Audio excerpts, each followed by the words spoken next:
We are activating your unique self-discovery one show at a time.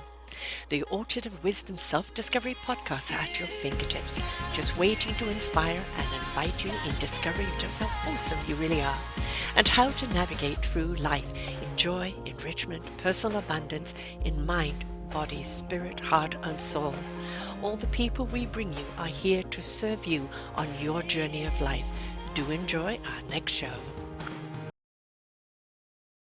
Good morning, good afternoon, and good evening, everybody. Welcome back to another edition of An Author's Kiss right here on selfdiscoverymedia.com. I'm your host, Sarah Troy, and my guest today is Peter Golenbock. He is the author, oh God, I don't 60 books, is it, or more? He writes about baseball and baseball legends. He's a writer, historian, and he interviewed the legacies, Roger Maris and Aaron Judge. His books, just too many to mention. There's Wild High and Tight, there's Dynasties, and the book that we're going to be talking about today, Whispers of the Gods. Why does Peter love baseball so much? What is it about these legends that has him writing about them all the time? And why particularly these two people that we're going to be talking about today? And we're going to be talking about more than these two, but you know, what is it about baseball that is dedicated his life to? He has written more than 60 books, including 10 New York bestsellers. His best-selling books on baseball include Dynasty, the New York Yankees, 1949 to 1964, the Bronx Zoo, Burns, an oral history of the Brooklyn Dodgers, and the miraculous history of New York's most beloved baseball team, and Idiot, I want to hear about that one, The Curse, Enjoying the Game of Life, and The Valentine's Way, and The Whispers of the Gods, which is his newest book. And baseball, I'm going to admit, folks, is not something I know much about. My son was in it when he was little. I've been to a few games and they were very, very exciting, but I really couldn't tell you more than that. I've watched the League of, oh gosh, what that movie is and the series is. So League of Their Own? League of Their Own, yes, I've Yeah. seen those, and yes, it's all very exciting, etc., but I really don't know anything about it. But I'm actually more interested in why, in a lot of ways, one would say you might be a little obsessed with baseball, having written so many books on it. So what is it about baseball, Peter, that just turns you? Obsession can be a lot of fun, you know. Oh, yes, it can be. It's a good addiction to have. It definitely is. Well, I was born in an era. So the first thing that I can ever remember was a game in the 1954 World Series where a Cleveland Indian batter by the name of Vic Wertz hit a fly ball about 500 feet to center field in the Polo Grounds in New York. And the center fielder for the New York Giants was a man by the name of Willie Mays, who was a rookie that year. Well, no, I'm wrong about that. He was a rookie in 51. At any rate, he was a very young player. He was about 22 years old, and he ran back about 500 feet, and he caught the ball, which was amazing. Mm-hmm. And then he spun around and he threw the ball back into the infield, and they got a double play. Wow. The first thing that I could ever remember. Mm-hmm. So that was in 54. In 55, I started rooting for the New York Yankees. I grew up in Stamford, Connecticut, which is a stone's throw from New York City. Mm-hmm. And I became a New York Yankee fan. And they won the pennant in 1955, though heartbreakingly, they lost the World Series to the Dodgers, the Brooklyn Dodgers. Mm-hmm.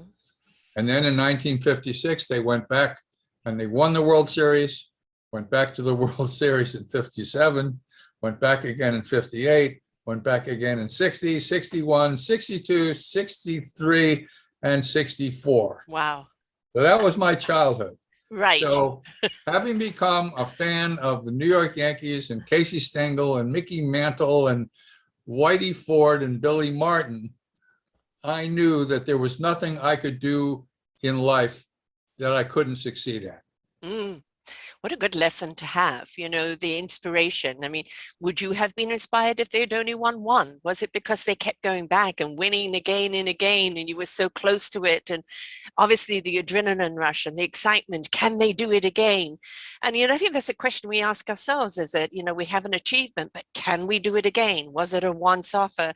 And Right. if you see something that inspires you doing it again and again, there has to be a kind of a real kick for you to think, well, if they can, I can. Without a doubt. Yeah, absolutely, without a doubt. And when I was 12 years old, I went into the Stamford, Connecticut library, and I found a book called The New York Yankees by a journalist by the name of Frank Graham. And I opened up this book and I'm reading where Babe Ruth is talking and Lou Gehrig is talking and all these great Yankees from the 20s and 30s are talking. And I became just absolutely enthralled by this book. I must have read it 10 times. And it's funny, it never, ever left me. It was published in 1947. So skipping ahead, after Dartmouth College, after NYU Law School, I went to work for Prentice Hall Publishing, where during the summer of 1972, I was the assistant editor writing about President Nixon's wage and price controls. That was my job. A far departure, yes. So after about 6 weeks, I quite easily figured out that anytime the companies wanted to raise their prices, absolutely go ahead and raise their prices. But anytime the workers wanted to raise their pay, no way, never, you couldn't do it. Exactly. So not much has changed. So one lunch I happened to, and this is how things change your life. I happened to come across the trade book catalog of hardcover books written by Prentice Hall. Among other things, a 1-2 by Lawrence Welk. There was a book called Where the Money Is by this famous bank robber. And I thought to myself, no one has ever written a sequel to Frank Graham's New York Yankees. So from the years 1949 to 1964, which is 16 years, during my childhood, when the Yankees won 14 pennants and 9 world championships, I thought to myself, who should write this book? Yes. Yeah. Yeah. So I walked down to Nick Dincheco, who was the head of the trade book division, and knocked on his door. I mean, today in publishing, you've got to go through 3 secretaries and an armed guard to get to the guy. And he let me in, and I proposed this book. I said to him, look, for those 14 years, the Yankees had at least 1 million fans each year. That's 14 million fans. If we can sell this book to 2% of the fans, we'll have a big hit. And he gave me a contract. He gave And me you've a had contract. no writing experience at this point. Well, I told him I had been the sports editor of the Dartmouth, that in law school, I was writing articles for the Stamford Advocate. A friend of mine, Bobby Kennedy, was the sports editor of the Stamford Advocate. And I thought to myself, well, if he would give me credentials to the New York Knicks, the New York Rangers, the New York Yankees, the New York Mets, the New York Rangers, and there's so your door forth, opener. on the weekends, I'll write him free articles. Right. Okay. Fair trade. I did that for 2 years. I interviewed Joe Namath. I interviewed O.J. Simpson. I became close friends with Phil Jackson of the Knicks. I had more fun doing that, certainly, than I did in law school. Oh, God, yes. So I told him, I'm not totally without, credentials. So he gave me this contract. He gave me $2,500. So I went to the Yankees, and this was before George Steinbrenner took over the Yankees. This was a man by the name of Mike Burke, who had worked for CBS. It was the CBS Yankees at the time. And Mike Burke was an intellectual who loved the arts. And he loved the idea that I was writing this book. He wrote me this wonderful letter. I still have the letter to all the ball players saying, dear former ball player, this guy is writing a book on the Yankees. please give him your cooperation. I mean, this book never would have gotten written and been so terrific without this. Right. He was your door opener. It was my door opener, and they gave me the telephone numbers and addresses of all their former players. Wow. So I spent about 3 months in the bowels of Yankee Stadium doing research. Why I'm coughing right now, I have no idea. Sympathy with me. But I am. I must have caught it from Vancouver. When I stopped coughing, I can tell you. Take it. I discovered after 3 months of taking notes from newspapers, you cannot write a book from newspapers. Mm-hmm. So I went back to Nick Tincheko and I said to him, look, I need to go interview these guys. Can you give me another $2,500? And he did. And I started interviewing. And after 6 or 7 months, I had all these wonderful interviews. And he gave me another $2,500. And then a year later, he gave me another $2,500 so that I could finish the interviews. Without him, I could not have done this. Right. Takes teamwork, doesn't it? People collaborating together. Mm-hmm. Absolutely. And I traveled 33,000 miles, driving, flying, to go to the homes of all these ball players. And it was fantastic. Just fantastic. So, it wasn't a job for you, wasn't it? It was candy. No, I haven't had a job in my whole life. I've never had a job. We signed the contract in 72. We published the book in 75. It was a big hit. And from that, I got a job as an editor at the Bergen Record newspaper, where I was going to ultimately end up being the head of the newspaper. I mean, I was sure of that. And I was on my way. After about 2.5 years, I was at that point the assistant night news editor, when I got a call from New York Yankees manager, Billy Martin. And he says to me, I really like what you wrote about me in Dynasty. Will you do my autobiography with me? Well, heck yes, I will. And at that point, for some reason, he couldn't do it. I don't know, he may have punched somebody out, something happened.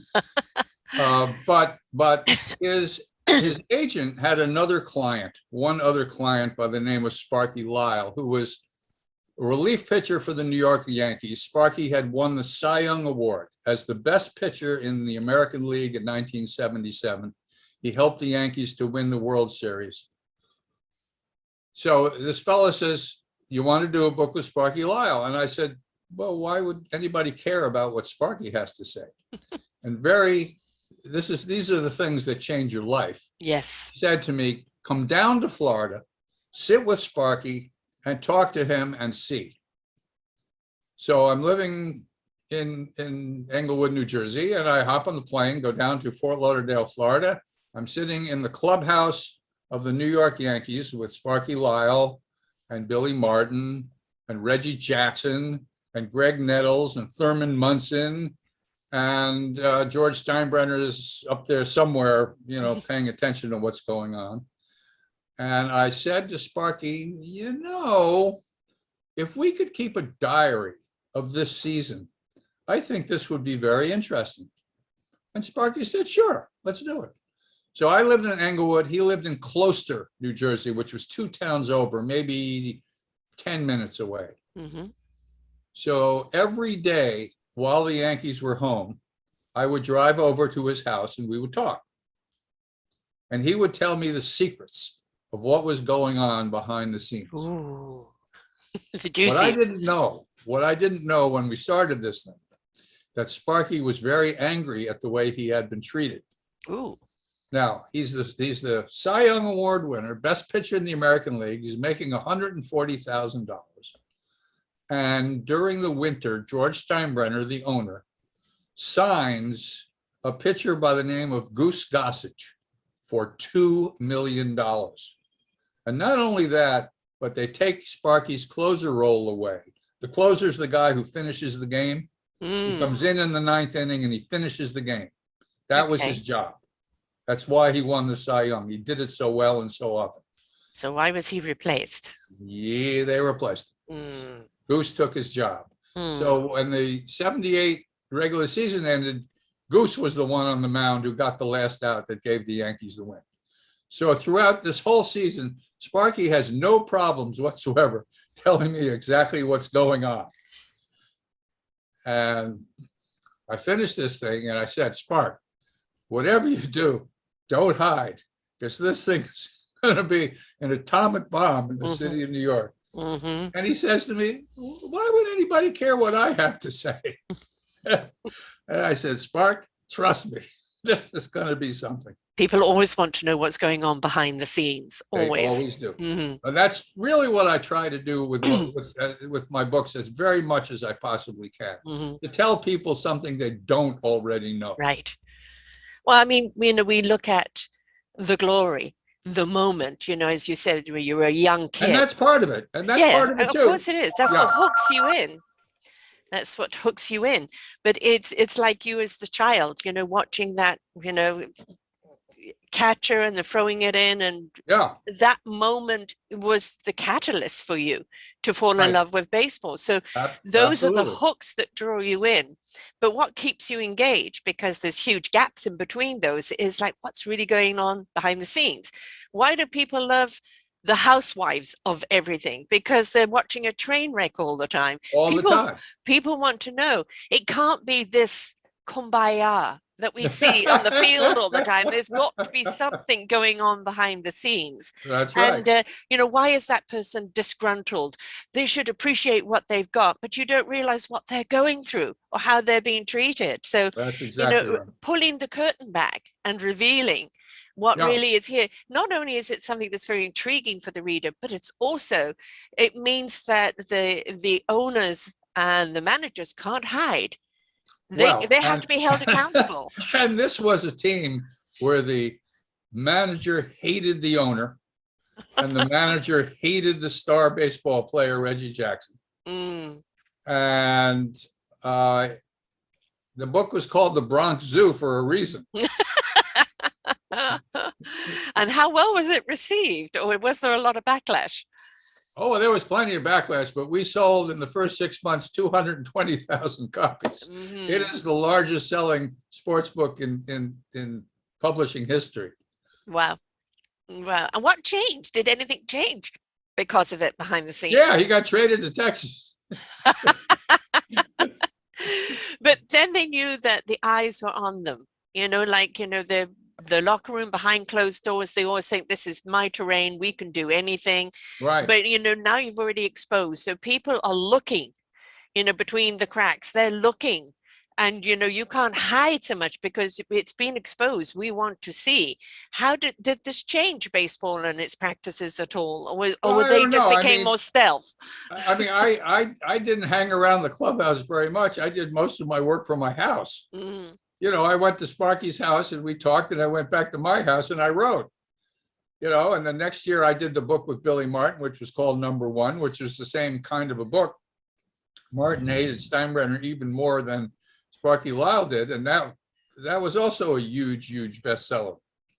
Nobody knew I was doing it. So, obviously your name was on the book. My name certainly was on the book, yes. But you would think after that first expose book that it would be, okay, we don't let this guy in, nobody talks to him. And yet you did another one and more and more and more. How?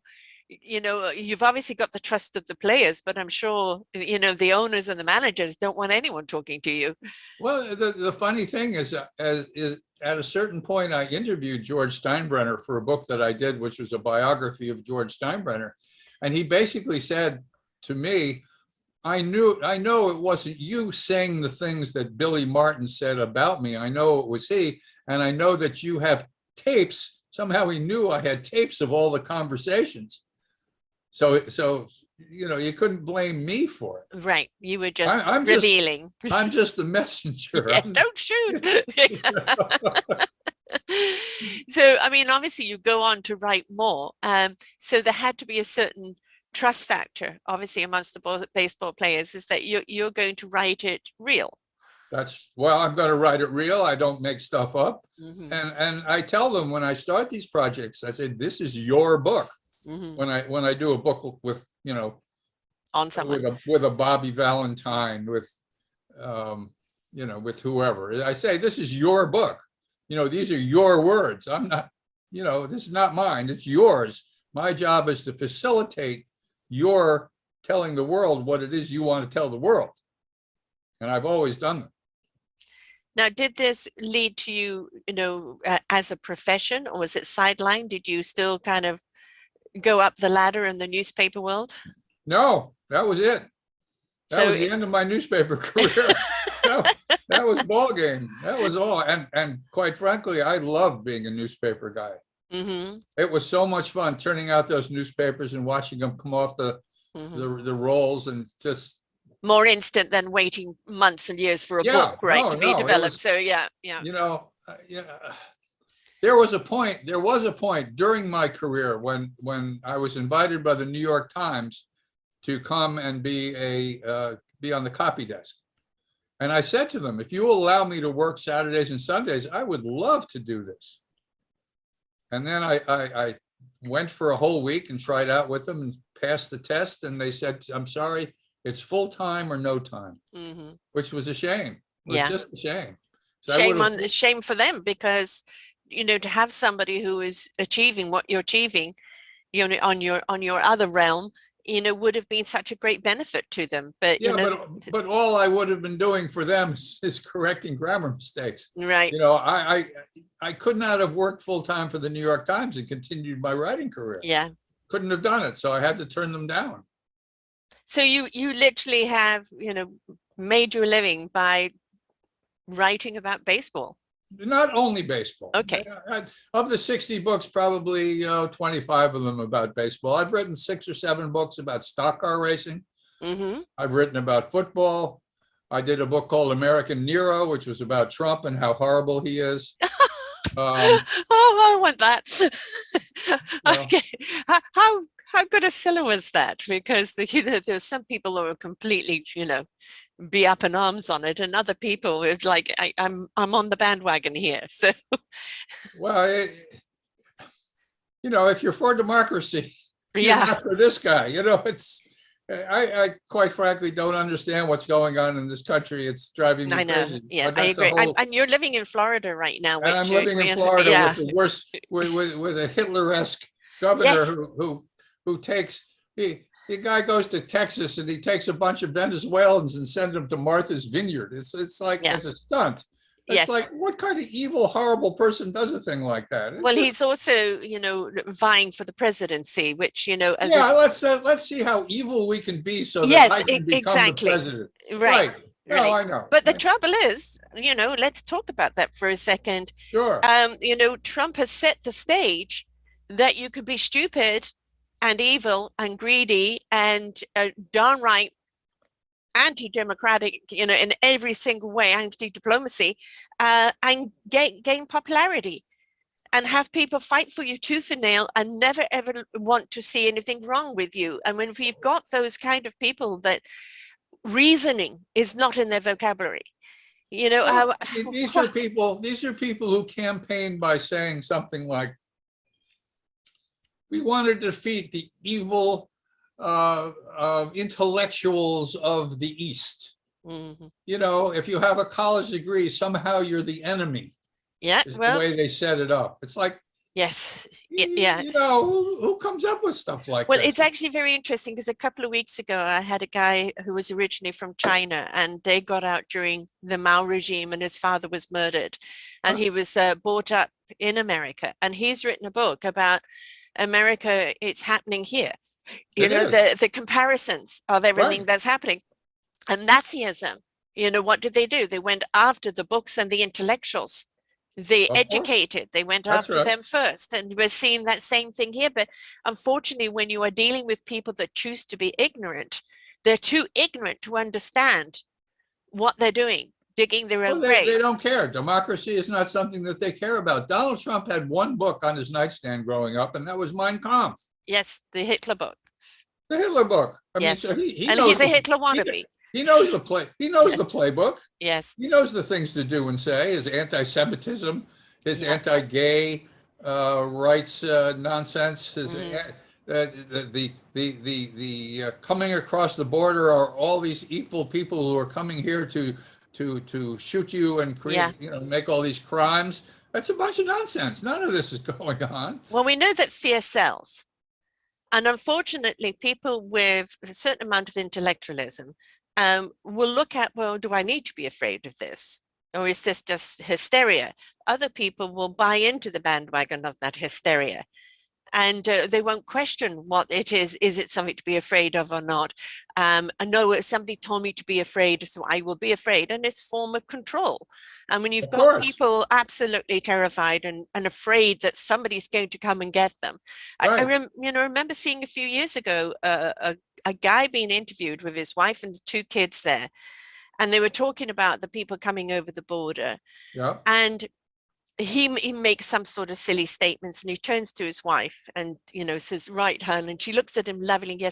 Yes, we need to get them before they come and get mine. And right. it's like, if you've been fed that doctrine that everybody's out to get you, and everybody with a different color or different ethnicity or anything like that is the alien that's coming to Yeah. get you, then yes, we're in trouble, because there is no reasoning with fear. But it's even worse than that. I mean, he goes to Russia and he hangs out with Putin and they have conversations, but they don't allow anybody to record what it is they're saying. Right. What do you think they're saying? What do you think they're saying? Yeah. What they're saying is, if I become president, I'm going to do everything I can to help you. Yeah. Talking now about getting out of Ukraine if the Republicans take over. I mean, where's that coming from? It's coming from Putin, of Of course. course, of course. Yeah, I mean, the trouble is, with Trump is that you look at the Putins, although they're terrified little boys trapped in this man's body trying to prove something, and they need to own everything to show how big a man they are. You've got that kind of mentality. Trump has that kind of mentality, but at least Putin has a certain amount of strategy and intellect about him, where, we look at Trump and it's just quite honestly buffoon, you Trump know. came within about a minute of taking over the government. He came Mm. within a minute of taking over Vice President Pence on January 6th. Yeah. They managed to hide him out of there maybe a minute ahead of that crowd. Right. And if they had captured him, they would have killed him. Yes. They'd have killed Nancy Pelosi. They would have Yes. done that. Yes. And it would have been interesting to see what would have happened to this government had that happened. And he And sat we there know in he's doing, his dining and we room know watching the we, whole thing play. Yeah. we know he's doing it, and yet seemingly no one has done anything to stop him. Well, they're trying, right? And then, like, if this had been anybody else, they would have been behind bars already. But because it's Trump, and because he's gained so much power by really the rich, there's a lot of very rich people. I know people that are Trumpsters, and they say they really don't like the guy.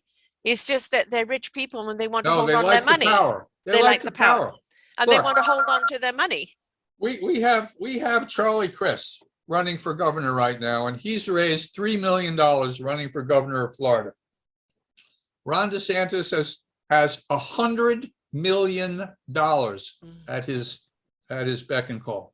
$100 million. The thing is, what has to change in government is nobody's allowed to raise more than this XYZ. Well, Trump has stacked the Supreme Court with all of his right-wing henchmen, and they had a decision. They made a decision that corporations are people. Citizens United was the case, where corporations are people, and so corporations. It used to be that nobody could give more than $4,500 to a presidential campaign. Now they can give as much money as they possibly want to give, and they don't even have to tell you who's giving it. Right. Yeah. I mean, but it, like the baseball book, behind closed doors, what's really going on.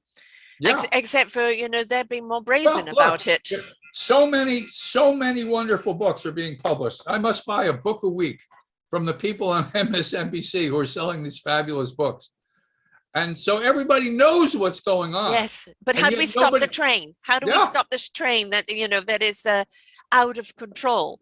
And And now they're telling me with 2 weeks to go in the 2022 election that the Republicans are going to win some of these seats.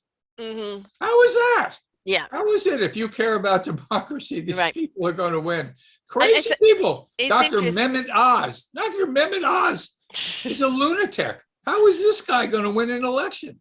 Well, you've got quite a number of lunatics up there. I mean, Yes, you have that one guy, football player thing, you know, anti-abortion who paid for an abortion. I'm a cop because I got given an honorary badge. I that's mean, right. you know, hello, and yet But people are worshiping him. Why? they are because of what he can bring them. Yeah. Which is getting rid of those horrible people in New York and California. Yeah. Yes. Yeah, they forget that, you know, when you get rid of the brains, what are you left with? You know, well, what you're left with is what they have in Russia. What you're going to be left with, what you're going to be left with is no free speech. Republicans investigating whether there's a reason for it or not. The same way they went after Hillary Clinton. Yeah. And what was it? Where somebody got killed over in Europe. Yeah. Exactly. Yeah. Exactly right. For years, they've all been screaming that. Yes. You know, and they must have interviewed her for 100 hours about that to find out that she hadn't done anything wrong. Right. This is what you're going to have. They're going to investigate Hunter Biden for whatever he was supposed to do. They're going to investigate Dr. Fauci. What poor Dr. Fauci do? No, the one I heard about Dr. Fauci, which, you know, just blows my mind, you know, because there's so many things going on around it. But this one, he invented AIDS so he can get rid of the gays. Yeah, well, I mean, they make up this garbage. I know. It's just unbelievable. But if people are believing it, you are abstaining from any accountability or any intellect whatsoever. You're being sheeple, being led to slaughter, I might add, but you're too dumb to know it, you know. I mean, tell me this. Who in this country wants to do away with Social Security? Right. You've got to be out of your freaking mind. And yet, the head of the Senate is talking about if the Republicans take over, we're going to do away with Social Security. Yeah. What's that going to do? Make poor people so much poorer? This is so wealthy people can have even more money. But That's one the thing they're purpose of it. forgetting there, it's the poor people they're stirring up right now. Well, It's the I know. sheeple. And yet they, you know, you take away their Social Security and make them poor. Now you have a riotous, starving crowd that's going to turn on them. Well, have you seen them? That's the other reason for watching the World Series. Yeah. You watch the World Series, you don't have to talk about this stuff. Right. There was just one on the final note. There was a commercial I watched the other day that really, I love watching Trevor Noah on The Daily Show, and they showed this commercial, and it was a commercial of cops knocking on the door of a mother, 2 children, a husband, and she'd had an abortion, right? And they're going to arrest her. Right. And but it's private and things. Nope, ma'am, it's not private. Nothing is private anymore. And a white woman at that, not a black woman, which they think, you know, it's only designed for them. And it was whoa, you know, it was a whoa type commercial. What do people think they're going to do? Come on. Exactly. And you know, it is like commercial like that in the past would have been absolutely not allowed, but now that impact is, you have to have things like that to wake them up. This isn't just for what you think is the minority people. This is for anybody. How can one American woman vote for these people? Why would you do it? Exactly. Why would you do it? I don't know. I just don't know. Well, you know, just like revealing what went on in the locker room, and, you know, that means they've been exposed and things have to change because, you know, the eye is on them. You know, it still is hard for people when they think they have a good thing to change. And, you know, you see this, we've got this in Hockey Canada right now, you know. Oh, sure. The whole thing, I mean, they're just literally throwing everybody out and starting all afresh because they covered up a rape. You know, it is, most certainly, if the sewage is there and you're taking young people coming in wanting to be hockey players, you know, it's the game they love, and they're walking into that environment, either they're going to be protected if they do anything wrong, right? And that the hires up, as long as the money's coming in, we don't care, we'll brush it under the carpet. That's what it comes down to. That's correct. And Yep. the thing is, if you allow that, if you don't kind of strip it right back down to the core and rebuild it, it contaminates the whole sport, doesn't it? Well, it can. I mean, the thing about what happened in the books that I'm writing about is nothing horrible was going on. It's just Right. gossip, Yeah. and people love gossip. Oh, So yeah. nothing really changed. Nothing much changed after I wrote all these books. Steinbrenner was still the crazy, insane owner that he was, and Billy Martin was still the hot-headed, wild guy that he was, and Reggie Jackson still continued to do the things that he would do. I mean, I don't think my books changed anything. Except for anybody wanting to get into the business. What's that? It was anybody wanting to get in the business. It's a forewarning. This isn't all about the applause for catching. This is know what you're walking into. No, I think people really love baseball. I did one book though. I did a book called Personal Fouls. There was a coach at North Carolina State University by the name of Jim Valvano, and Simon & Schuster called me and said that this kid from North Carolina State wrote them a 17-page letter about all the sort of illegal things Valvano was doing. They asked me, would you be interested in doing a book with this guy? And I went down to Raleigh to meet him. Well, let me think now. Actually, he had transferred. He was down at Florida State, so he was in Tallahassee. So I went down to Tallahassee to meet him, and he had his arm in a sling. And I said to him, what happened? And at first he wouldn't tell me. And then afterwards, as we were talking more and more, he told me that one of the assistant coaches had sort of cornered him in a telephone booth and warned him that if he wrote this book, terrible things were going to happen, and then grabbed him and dislocated his shoulder. Wow. So when this kid, John Simons is his name. So when Simons told me that, I said to myself, I'm writing this book. Yeah. I don't care. Mm-hmm.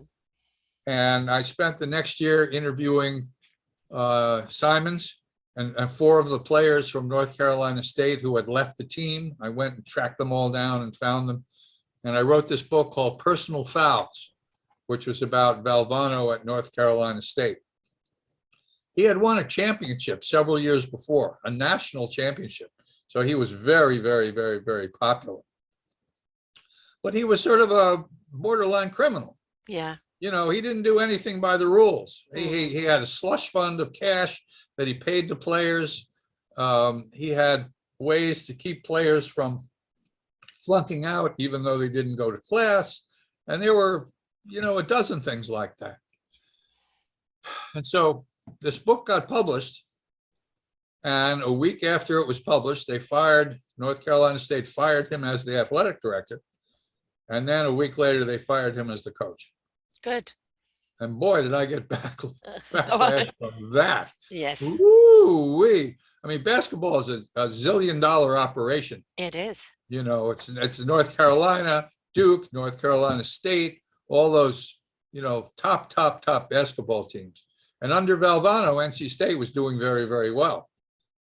And once he left, it stopped doing very, very well. And it was, of course, my fault. Oh, all on you, right? Yes.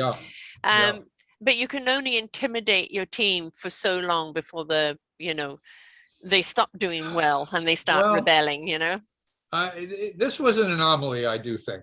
Uh-huh. Yeah, I think on this particular team, he treated this one fella very poorly, and the kid had a conscience, and he wasn't afraid to stand up. To stand up. Yeah. I think there were plenty of teams, plenty of football coaches, plenty of basketball coaches who do similar things. And you can almost point out who they are because you can sort of tell how sleazy they are. Yes. But they never get caught. Playing payers, basketball and football coaches from these college teams have paid these players, thousands and thousands of dollars, the star players over the years. Obviously, they're not supposed to. All they're supposed to get is a scholarship. Mhm. But, after I wrote Personal Fouls and started riding around the country doing interviews, I found from some of these colleges how much money some of these very, very famous players were making under the table from these colleges. Yeah. Corruption is everywhere. You've seen the movie Concussion, right? No, I don't think I have, Oh my but goodness, you have to see this. Yeah. I understand what it's all about. Yeah. No, I, it's really good movie and yeah, really revealing. And, and something obviously that only in autopsies they could actually see what the problem was and what the impact that yes, football was playing on the brain, and that yeah. it made them very violent or very depressed or commit Oh, suicide. absolutely. No, And that's right. you Or know, suicide, or even suicidal yes, sometimes. definitely. Yeah. And it's it had to change the sport with helmets, but has it changed the sport that much? It's even knowing, I mean, No. families knowing that this could be what happens, and yet, they just want their kids in there, or, people just want that fame and glory. And, have there any safety measures gone in place? The only safety measure is, at least in the NFL, is if you get a concussion on the field, you can't play the rest of the game. That's about it. Yeah, It's a very violent sport. it And is. if you have a kid and you don't want him to get a concussion and somehow, end up dead at the age of 55, you have the kid play soccer, which is what a lot of people are doing today. A lot of kids are now playing soccer. Though I have to tell you, there are plenty of head injuries in soccer too. That's not the safest of sports, but it's not like football. Yeah. My son, did Canadian football when he was young, and he went into lacrosse, which Oh, I okay. was grateful for because it was a short, intense season. But hockey would have been up at 4 o'clock in the morning to get to the ice ring, and ice hockey is just a lot But more that's what Canadians violence. are supposed to do. They're supposed to get up at 4 o'clock in the morning and they're supposed to go to the ice rink. Come on, Not come on. not this mother. The father wouldn't do it, and the mother wasn't Oh, going to do okay. it either. But fortunately, he wasn't interested in ice hockey. Thank Oh, God. okay. He tried it out, but wasn't his thing. Loved lacrosse, and he was into other things. But it's as a parent, you look at your children and you want your kids to play these games. You want them to get into the team spirit. It's one for the team. It's your Oh, glory for the moment, but it's one look, for the team. if you're not a competitive athlete in high school, you are really missing out. Yeah, You it are teaches you really, so really, much, man. I'm doesn't it? talking about girls as well as Yes, boys. yes, When yeah. Title IX came around and said that women have an equal right to athletics, actually it said an equal right to education, Yeah. but it turned out that it also meant athletics. Those women who played those sports are so much better off in life than the ones who don't. Right. Yeah. I again, the movie on the Williams sisters. Yes. That Yes. was an excellent movie, and Yes. but what I respected so much about King the William, Richard. Yeah. right, his the dad was that he knew they were great and he was very disciplined. He knew they loved the sport, but he wasn't going to have them out there being spat out, turned over and spat out, and kind of expiring, because he knew that they were going to have longevity, but he held them back.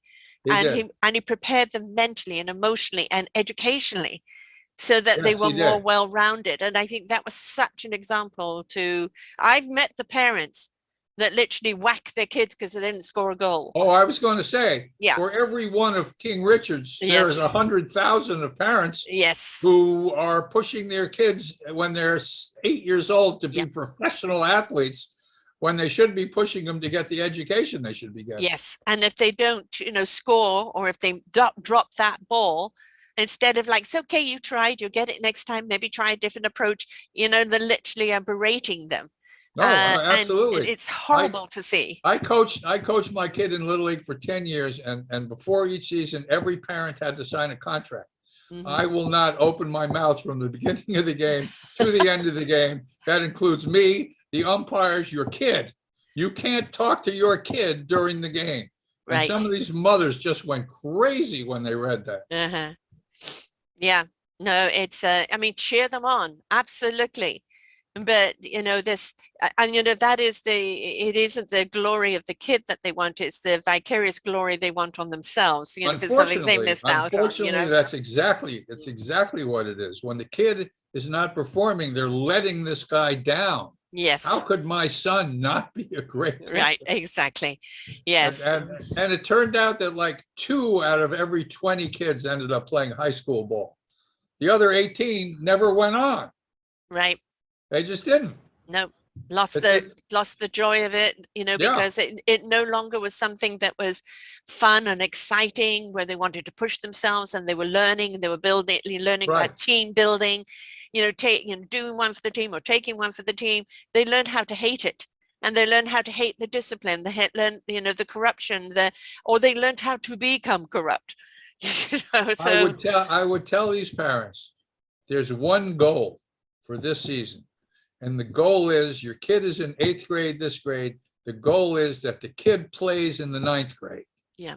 That he has so much fun that he wants to go on next year and play.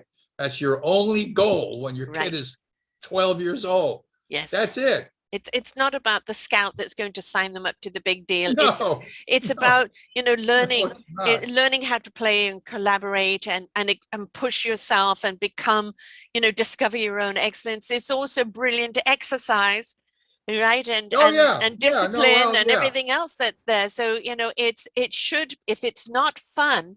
And this is, I think, where we have an awful lot of problem with adults today. People have forgotten actually how to find fun and joy in things. Everything has to have an agenda. Yeah. Well, COVID didn't make things any easier either. No, it didn't. There's always the fallout of everything. And then people, as I said, there'll be an economic crisis. There will be an emotional crisis after COVID, which we're seeing. And unfortunately, the state is definitely going into some form of civil war, which is definitely it sure looks that way.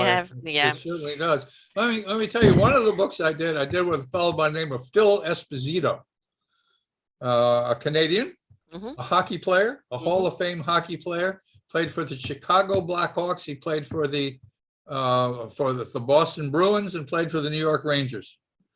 He lived in Tampa. I'm in St. Petersburg, and we did this wonderful book about his life in hockey.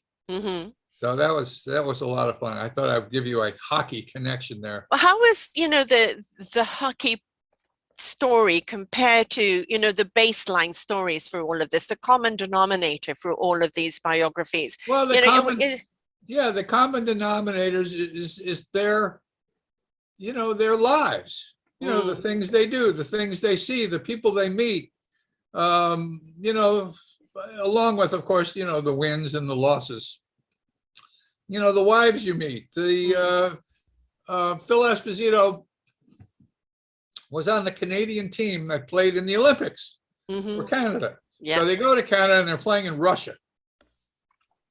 So they're on the 2nd floor and the players are talking among themselves. They think the Russians are bugging their room. And sitting in the middle of the room are 8 bolts.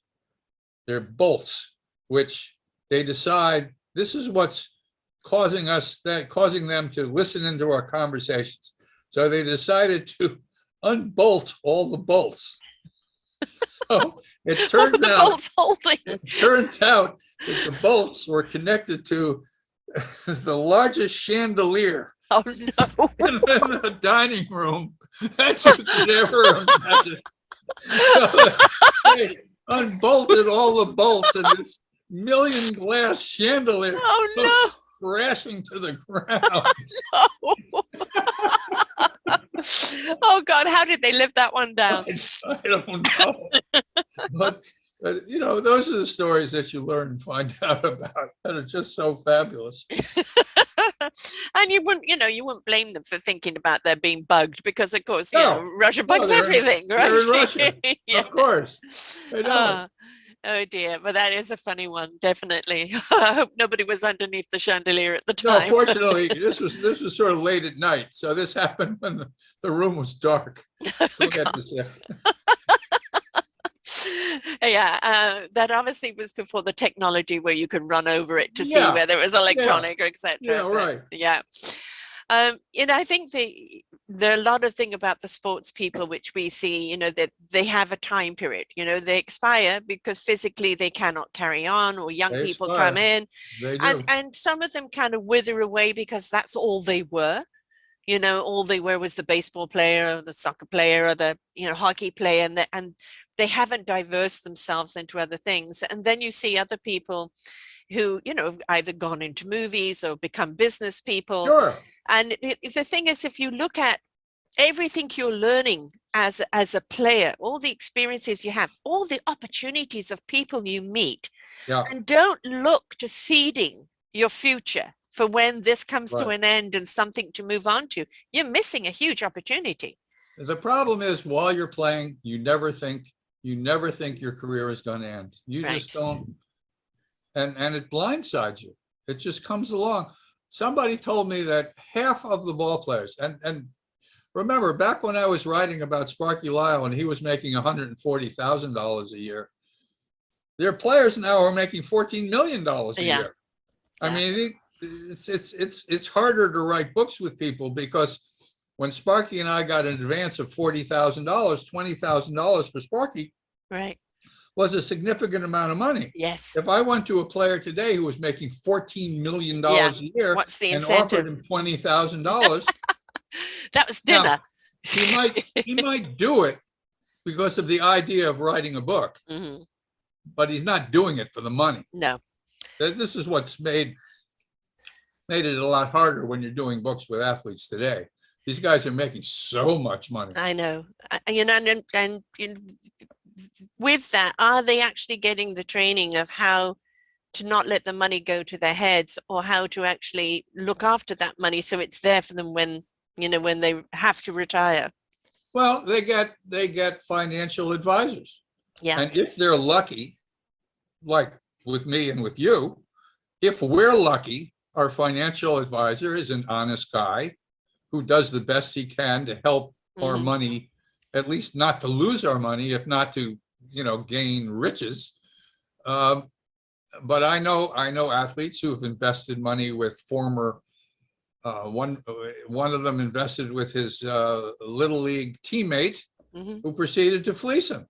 Took every nickel he had so that he had to play one more year so that he wouldn't be poverty stricken during his life. I mean, these things happen. They do, Yeah. unfortunately. Now, your latest book, Whispers of the Gods, Yeah. Was this another biography you did with them, or? Well, this is a compilation. When I was in college, when I was the sports editor of the Dartmouth, I got a book in the mail called The Glory of Their Times, from a man by the name of Larry Ritter. And what Larry did for 3 years is he drove with his son around the country interviewing baseball players who had played in the 1910s and 1920s. This was in the late 1960s. So these players were 70 and 80 years old. And he interviewed them about their lives in baseball in the 10s and the 1920s. And I got this book, and it was just enthralling. It's still, I think, my very favorite of all the baseball books. And I decided when I did this that I would write this would be the sequel to The Glory of Their Times. So these were interviews I did beginning in 1973, going up through 85, 86, something like that. When I was doing Bums about the Dodgers dynasty with the Yankees, Fenway with the Red Sox. I did the Wrigleyville about the Cubs, Amazing about the Mets. So I chose 17 of my favorite players, and some, many Hall of Famers, all of whom had died. So this is the Whispers of the Gods. This is where they're coming from. And I have done all of my interviews on tapes over the years. So it was a matter of my sitting and transcribing the tapes and making them into a book. And that's what I did. Jim Bouton, you probably don't know the name, but he was a pitcher for the Yankees in the 1960s.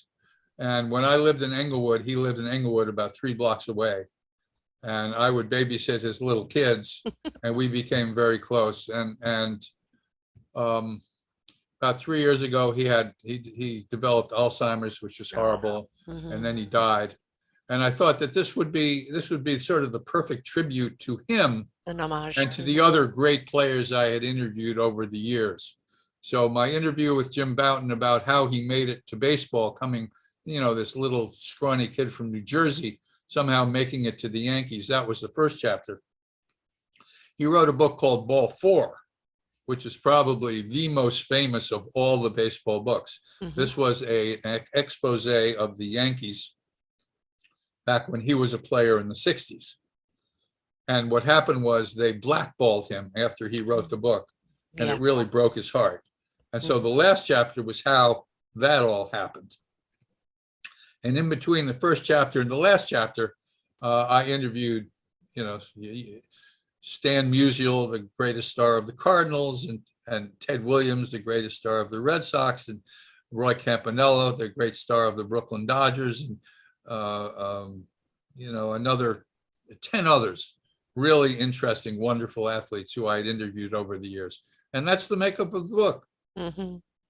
Do you have front seats at every Yankees game? No, I'm here in St. Petersburg, Florida.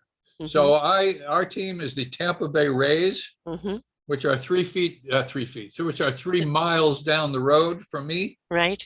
So I have season tickets to the Tampa Bay Rays games. I would think with what you've done for the Yankees, that there would be a lifelong seat for you. To fly from St. Petersburg to New York for every game would be very, very expensive. True. it would be almost as much as what New Yorkers pay for those tickets right now.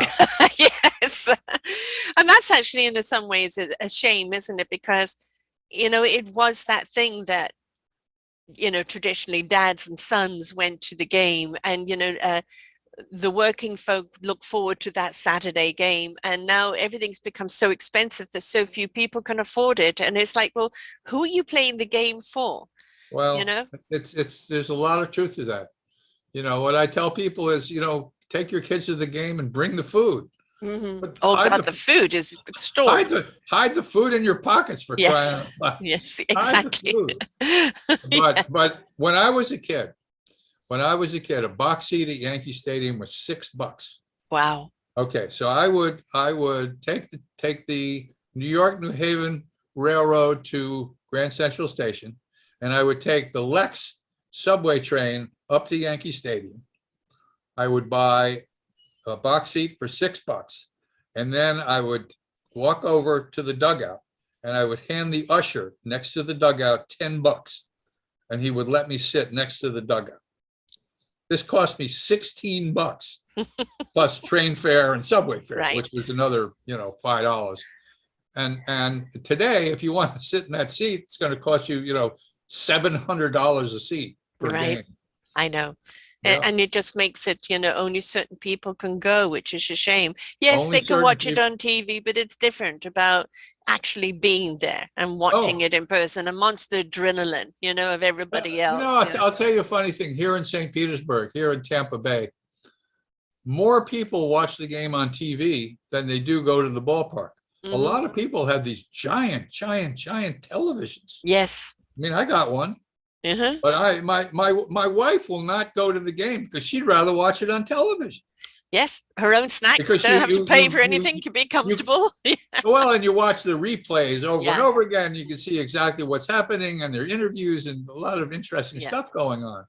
I'm sort of I still have a landline, and I don't much like to text, and I prefer to go to the ballpark and sit in the seat and eat popcorn and watch the game. Right. Yes. There's some things that you just can't replace, right?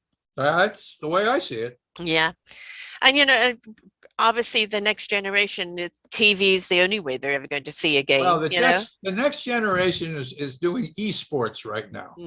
You go to Madison Square Garden, they pay $25 to sit in a seat and watch two guys do this on their console as they're playing some kind of video game. Yeah. That's what the kids are doing today. They're not going to any sports. They're not even watching television. They're playing video games or this thing. Yes, I know. I went to the last baseball game I went to, there were about 7 kids sitting in front of me, 15, 16, 17-year-olds, some of them girls. And all they were doing, taking selfies of themselves. I know. They take pictures of themselves. I know. And then send the pictures of themselves, I don't know, to their boyfriend. I don't know, whatever they were doing. Yeah. This is something we cover in many of the shows. I think is engagement. People have become headliners, emojiers.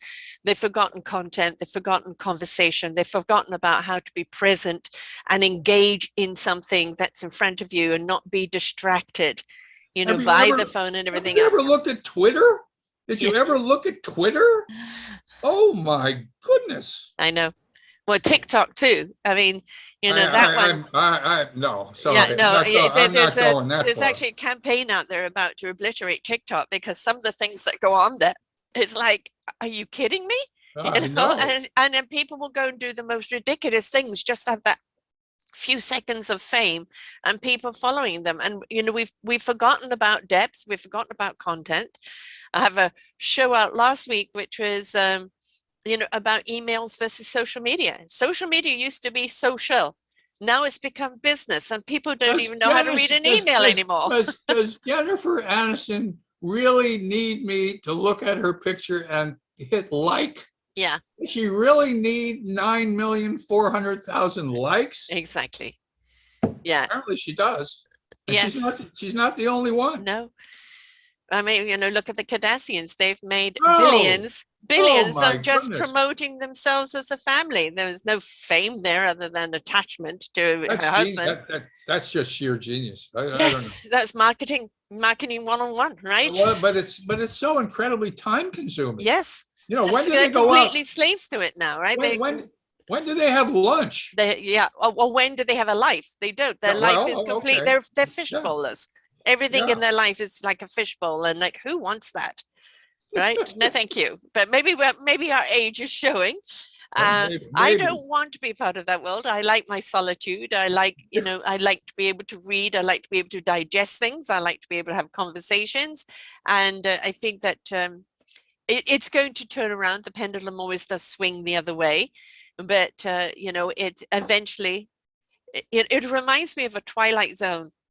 Or maybe it was an Outer Limits where everybody had a chip in their head and they could just ask the computer anything and the computer would tell. So nobody needed to retain any knowledge, right? Right? But there was one guy where the chip didn't work. So they thought he was the moron.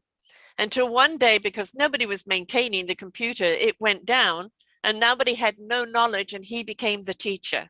That's fabulous. Right. My favorite Twilight Zone was the guy. He was the last man left on Earth living, and he was in a library, and he was a reader. And oh boy, here I am. I can read any book I want to read, and he breaks his glasses. Oh, right. Right. Yeah. Yes. Yeah. It's, yes. And the lesson there is just stop and pay attention to your moment, absorb the moment, be engaged in the moment, that whatever you're chasing out there isn't out there. It's always in here. And true. If you pay attention to the moment, like when you do go to a ball game and you are watching that strike, if you're engaged in what's going on, you're in that energy, you're in that adrenaline, you're in that, you're present. You are present. I'm still playing softball. All right. So this is a league for people 50 years old to 75. Okay. I'm 76, but they still let me play. And yesterday I hit a ball over the head of the left fielder. You talk about being in the moment. Yes. I mean, this has lasted me now a day and a half. Yeah. I am so high on the whole idea of the whole thing. It's a shame you never played baseball. It's kind of too bad. You've missed out on a lot. Yeah, unfortunately, I was asthmatic as a child, and there's a lot of sports I couldn't do. So it was I could swim. That was my thing. So swimming was okay, but a lot, and of course, I was brought up in England. Baseball really was not something that was big there at all. So, but yeah, I had limitations of what I could do. But I put my kids in them, and I let them. I had them always experience a season. And if they didn't want to go back and they wanted to try something else, that was okay. But, try the season and see if it Yeah. was your sport. And lacrosse was definitely my son's sport. And the girls were gymnastics or dance or Good. Yeah. tennis and things Nice. like that. And it's like, let them choose a sport that they really want to be engaged in. They look forward to going to, right? Sure. But everybody had to experience something, at least for a season, to get a flavor of whether they liked it or not. And Yeah. if they didn't want to go back, that's fine. They could try Yeah. something else, but give it a try, right? If I'm not mistaken, Vancouver had a really wonderful International League baseball team, the Vancouver something or others. Yes, yes. And I couldn't tell you who they are because I'm not sporty enough to know But you that. never went. But you never went.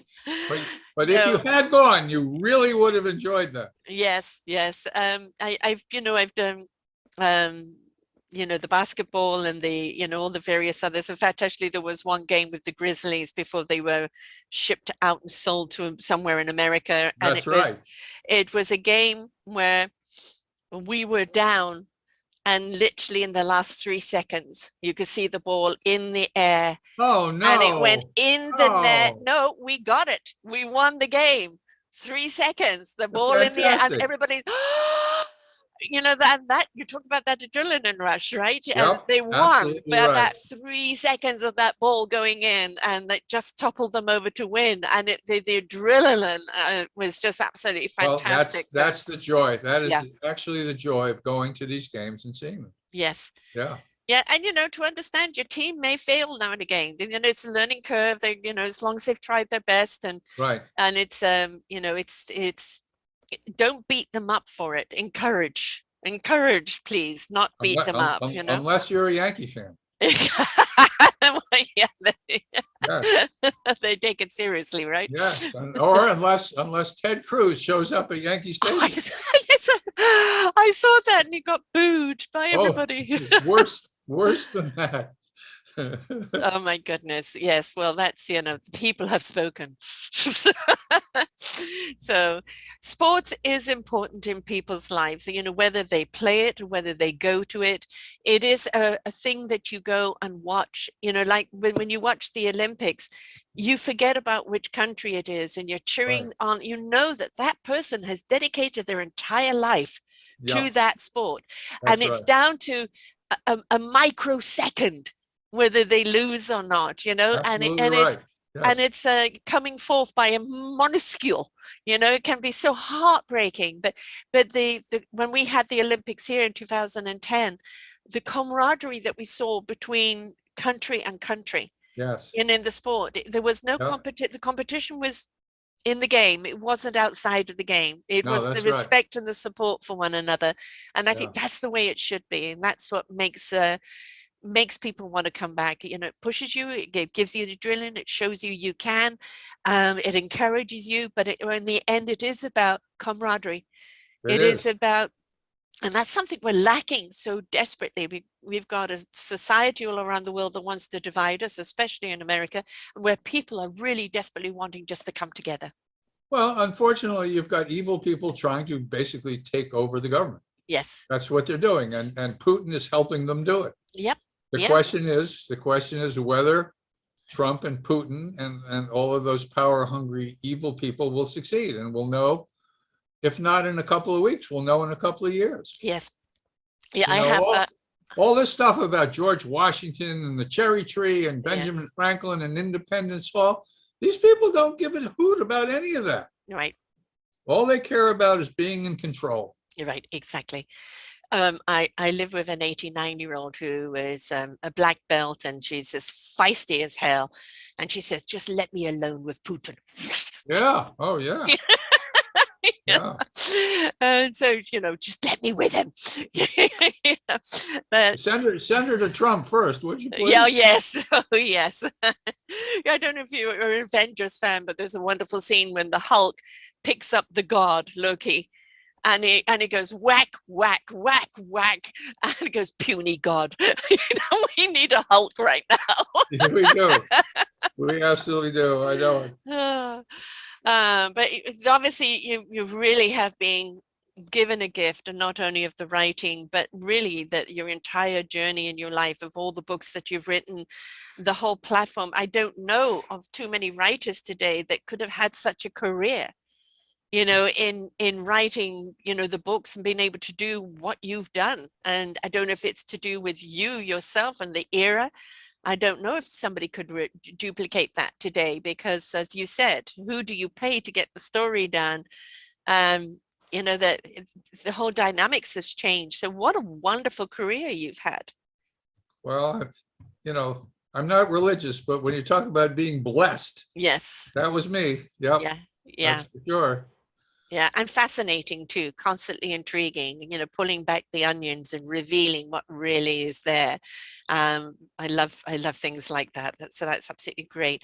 Now, for all of your very many books, how do people get them? And also, how do people find you? Well, I live at 849 Jennings Avenue North in St. Petersburg. But people can also get hold of you either on LinkedIn or Facebook or Instagram or Well, I'll Twitter. tell you something. About a month ago, a Trump fan put childhood pornography on my Facebook page. Oh, lovely. How nice of them. Lovely, and they Yeah. took my Facebook page off, and I don't know how to get it back. No, and unfortunately, you probably have to start another one, because unfortunately, YouTube, Facebook, Google, all of this, is it's all run by bots. Yeah, no, Yeah, right. yeah, No, I and know.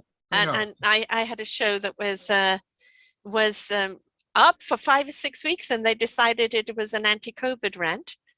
And which I wrote to them. You said you can contest it. And I said, please read it, please listen to it. Yeah. And you will see that it is not.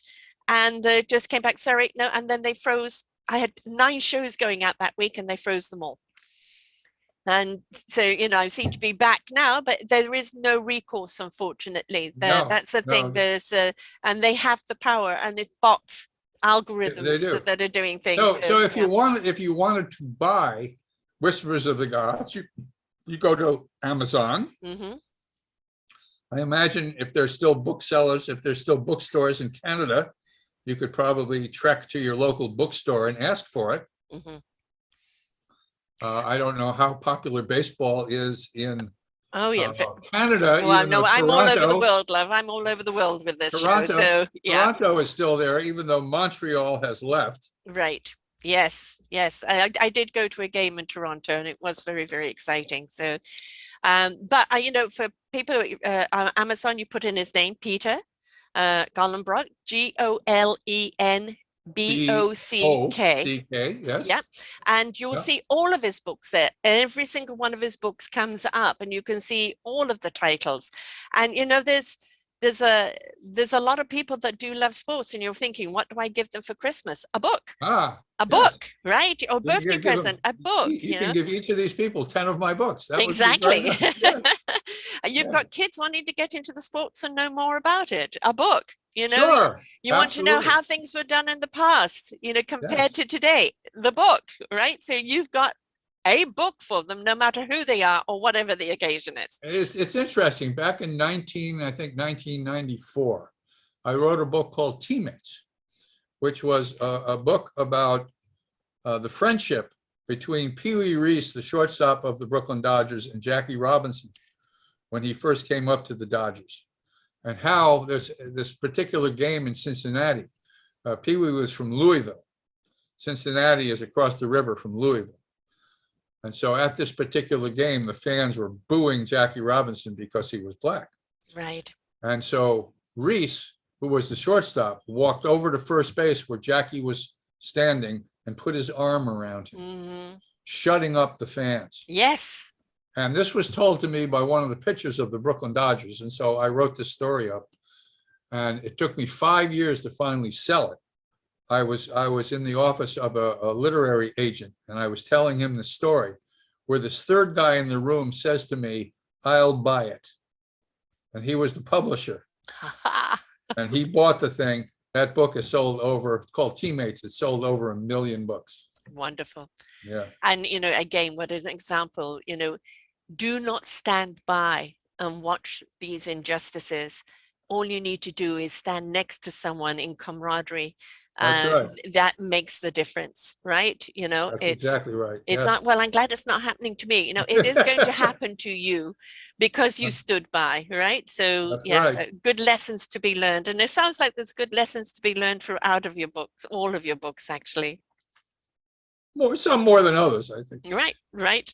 And of course, you are on LinkedIn as well under your name. No, Pete, no?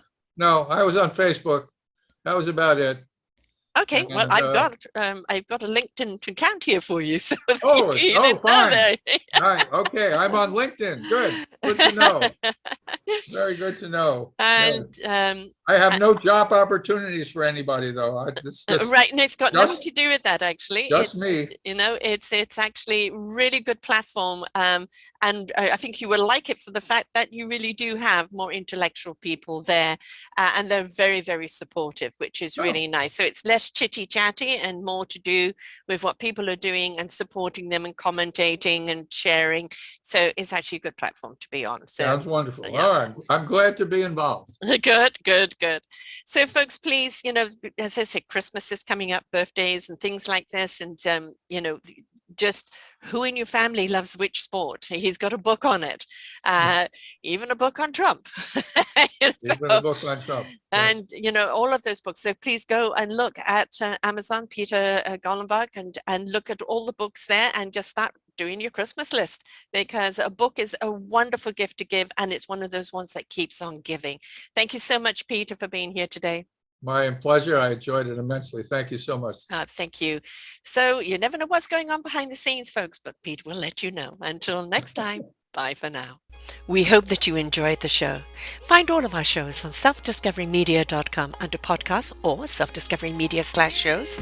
And for all our current shows, go to What's New.